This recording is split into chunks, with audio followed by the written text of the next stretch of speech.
सुप्रभात बच्चों, कक्षा चौथी, विषय हिंदी, उपविषय पाठ 9 महामूर्ख। व्याख्यान संख्या 1। प्यारे बच्चों, आज हम अभिव्यक्ति हिंदी पाठ्य पुस्तक में पाठ 9 महामूर्ख को पढ़ेंगे तथा पाठ से संबंधित कठिन शब्द, शब्दार्थ और मौखिक प्रश्नों के उत्तर को जानेंगे। तो चलिए शुरू करते हैं आज का कार्य। पाठ 9 महामूर्ख।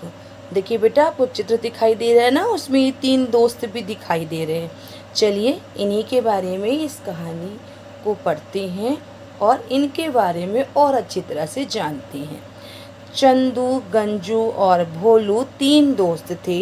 तीनों दिन भर बातें करते, गप्पे मारते, ताश खेलते या फिर खा पीकर चारपाई तोड़ते रहते। सब उन्हें समझाते, अरे कोई काम धंधा करो, यूं ठाले बैठे कब तक खाते रहोगे। लेकिन उनके कानों पर जूं न रेंगती, इसलिए सब उन्हें निठल्ले, कामचोर और आलसी कहते। अब बेटा, ठाले का अर्थ है बेकार। तो 3 दोस्तों की कहानी है ये, और एक का नाम है चंदू, दूसरे का नाम है गंजू और तीसरे का नाम है भोलू। तीनों दोस्त थे।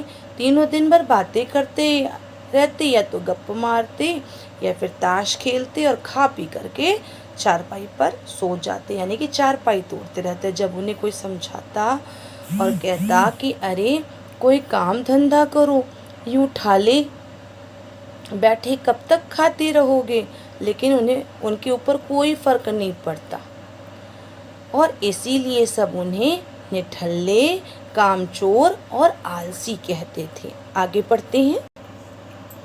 हर कोई उन्हें देखकर कहता, काम के न काज के, 2.5 सेर अनाज के। बेटा, ये मुहावरा है कि काम के न काज के, 2.5 सेर अनाज के।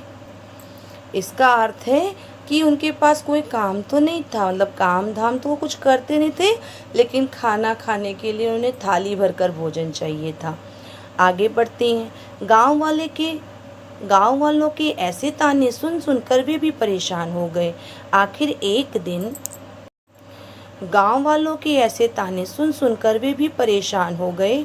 आखिर एक दिन तीनों दोस्त काम की तलाश में गांव से निकल पड़े। गांव के कुछ कुत्ते भी उनके पीछे पीछे चल दिए। वे गांव से कुछ ही दूर पहुंचे थे कि उनका ध्यान कुत्तों पर गया। वे रुकते तो कुत्ते भी रुक जाते, वे चलते तो कुत्ते भी चलने लगते। ये देखिए, तीनों दोस्त गांव छोड़कर काम की तलाश में जा रहे हैं और उनके साथ में उनके पीछे पीछे कुत्ते भी जा रहे हैं। अब थोड़ी देर बाद उनका ध्यान उन कुत्तों पे गया। जब वे रुकते तो कुत्ते भी रुक जाते, जब वे चलते तो कुत्ते भी चलने लगते। अब चलिए आगे पढ़ते हैं। गंजू बोला, अरे यह क्या मुसीबत है। मुसीबत का अर्थ है बेटा कठिनाई, परेशानी। कुत्ते भी हमारे साथ चल रहे हैं। गांव वाले क्या सोचते होंगे कि हम लोग गांव के कुत्ते भी साथ ले आए। अब गांव की रखवाली कौन करेगा। ये बात गंजू ने कही। फिर भोलू ने सुझाव दिया। सुझाव मतलब बेटा सलाह। भोलू ने सुझाव दिया, ठीक कहते हो गंजू, चलो वापस चलें। पहले इन्हें गांव छोड़ आए। इन्हें मतलब कुत्तों को गांव छोड़ आए। तीनों दोस्त कुत्तों को खदेड़ते हुए गांव ले आए। उन्हें वहां छोड़कर तीनों फिर चलने लगे। चलते चलते रात हो गई। आसमान में चांद निकल आया। यह देखकर गंजू चिल्लाया, अरे यह तो गजब हो गया। भोलू और चंदू ने डर कर पूछा, क्यों, क्या हुआ, बताओ तो। गंजू बोला, अरे यह अपने गांव का चांद भी हमारे साथ साथ आ गया है। चंदू सिर खुजाते हुए बोला, यह एक और नई मुसीबत पैदा हो गई। अब गांव में तो अंधेरा हो गया होगा। भोलू बोला, अरे गांव में सब हम पर गुस्सा हो रहे होंगे कि हम गांव से चांद को बहला फुसला कर ले गए। चलो भाई, पहले इस चांद को भी गांव पहुंचा आएं, फिर कुछ करने की सोचेंगे। वापस तीनों रात ही रात गांव लौट आए। उन्होंने देखा कि चांद भी उनके साथ साथ गांव आ गया है। आप देख रहे हैं ना इस चित्र में, तीनों वापस जा रहे हैं। उन्हें लग रहा है कि चांद भी उनके साथ साथ गांव आ गया है। आगे बढ़ते हैं। उन्हें दूसरी बार वापस आते देख सभी गांव वाले आश्चर्य में पड़ गए। चंदू एहसान जताते हुए गांव वालों से बोला, लो संभालो अपना चांद, यह हमारे साथ साथ चला गया था। अरे कितनी मेहनत करके इसे वापस लाए हैं, हम ही जानते हैं। पूरे रास्ते हमें ऊपर देखते रहना पड़ा, कहीं इधर उधर खिसक न जाए। गंजू ने बात आगे बढ़ाई। अरे अब मत कहना कि हम लोग निठल्ले हैं, कोई काम नहीं करते, भोलू ने कहा। यह सुनकर गांव वालों ने सिर पकड़ लिया। अब वह समझ गए कि तीनों आलसी ही नहीं महामूर्ख भी हैं। तो देखा बेटा आपने कि जब तीनों काम की तलाश में गांव को छोड़कर जा रहे थे तो उनके पीछे पीछे कुत्ते भी चल दिए। उन्हें ये नई मुसीबत लगी और कुत्तों को वो वापस गांव छोड़ने आए। फिर जब वो दोबारा काम की तलाश में चले तो चलते चलते रात हो गई, और जब रात हो गई तो उन्हें लगा कि उनके साथ साथ चांद भी एक नई मुसीबत बनकर उनके साथ गांव से बाहर आ गया है। उन्होंने सोचा कि सभी गांव वाले हम पर गुस्सा करेंगे, चलो चांद को भी बहला फुसला कर गाँव छोड़कर आया जाए।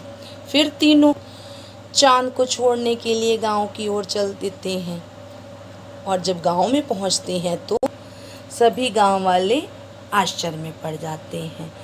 तो उनमें से चंदू कहता है कि लो संभालो अपना चांद, ये हमारे साथ चला गया था। फिर गंजू उस बात को थोड़ा आगे बढ़ाते हुए कहता है कि कितनी मेहनत से इसे वापस लाए हैं, या हम ही जानते हैं। पूरे रास्ते ऊपर देखते रहना पड़ा कि कहीं चांद इधर उधर खिसक ना जाए। अब भोलू ने भी थोड़ी बात और बढ़ाई और कहा कि अरे अब मत कहना कि हम लोग निठल्ले हैं, कोई काम नहीं करते। सारे गांव वाले उनकी बात को सुनकर अपना सिर पकड़ लिया उन्होंने, और अब वो समझ गए कि ये तीनों आलसी ही नहीं महामूर्ख भी हैं। तो बेटा इस पाठ में हमने कई मुहावरों को भी पढ़ा है। देखिए पहला मुहावरा दिया गया है कानों पर जूं न रेंगना, मतलब कि कहने सुनने का कोई असर ना होना। दूसरा मुहावरा है चारपाई तोड़ते रहना, जिसका अर्थ है काम धंधा न कर आराम करते रहना। तीसरा मुहावरा है काम के न काज के, 2.5 सेर अनाज के, अर्थात कामचोर। निठल्ले, काम भी नहीं करना और रोज खूब सारा भोजन करना। तो हमने इस कहानी में इन मुहावरों को भी जाना। अब चलिए पाठ से संबंधित कठिन शब्द को जानते हैं। पाठ 9 महामूर्ख। बेटा जब आप पाठ 9 महामूर्ख संबंधित कठिन शब्द लिखेंगे तो सुंदर सा फॉर्मेट बनाकर दिनांक के नीचे दिनांक लिखेंगे, बीच में पाठ 9, फिर महामूर्ख दिन और दिन डालेंगे, यहाँ बीच में कक्षा कार्य डालकर आप कठिन शब्द को लिखेंगे। चलिए पहले कठिन शब्द को जानते हैं।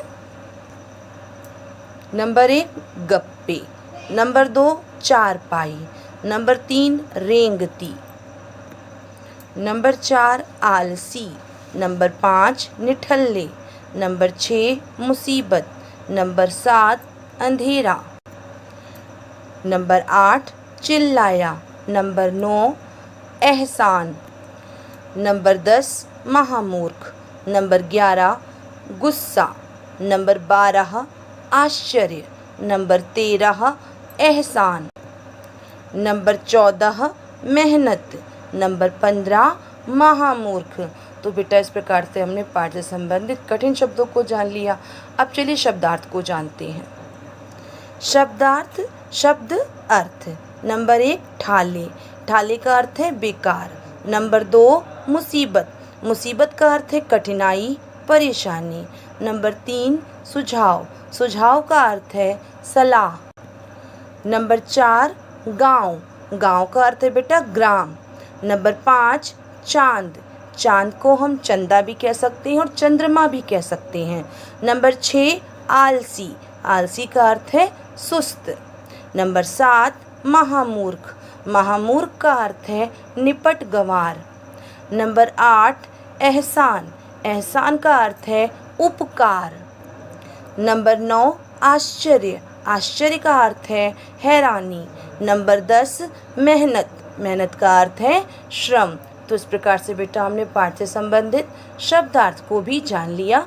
अब चलिए पाठ से संबंधित मौखिक प्रश्नों के उत्तर को जानते हैं। मौखिक प्रश्नोत्तर। प्रश्न 1, तीनों दोस्त कैसे थे? इसका उत्तर है तीनों दोस्त आलसी थे, तीनों दोस्त आलसी थे। प्रश्न 2, गांव वाले क्यों आश्चर्य में पड़ गए? तो इसका उत्तर है बेटा तीनों महामूर्खों को वापस आते देख गांव वाले आश्चर्य में पड़ गए। एक बार फिर से दोहराते हैं, तीनों महामूर्खों को वापस आते देख गांव वाले आश्चर्य में पड़ गए। प्रश्न 3, गांव वाले तीनों को दोबारा वापस आते देखकर क्या समझ गए? तो इसका उत्तर है गांव वाले तीनों को दोबारा वापस आते देखकर समझ गए कि तीनों आलसी ही नहीं महामूर्ख भी हैं। एक बार फिर से दोहराते हैं, गांव वाले तीनों को दोबारा वापस आते देखकर समझ गए कि तीनों आलसी ही नहीं महामूर्ख भी हैं। तो इस प्रकार से हमने बेटा मौखिक प्रश्नोत्तर को भी जान लिया। अब आज का गृह कार्य। गृह कार्य प्यारे बच्चों, मैंने आज गृह कार्य दिया है कि अभिव्यक्ति हिंदी पाठ्य पुस्तक में पाठ 9 महामूर्ख से संबंधित कठिन शब्द, शब्दार्थ तथा मौखिक प्रश्नों के उत्तर कॉपी में लिखो तथा याद करो। आपको बेटा इस कार्य को सुंदर लेख में फॉर्मेट बनाकर अपनी कॉपी में लिखना है और साथ ही साथ याद भी करना है। आशा है आपको आज की वीडियो पसंद आई होगी। धन्यवाद।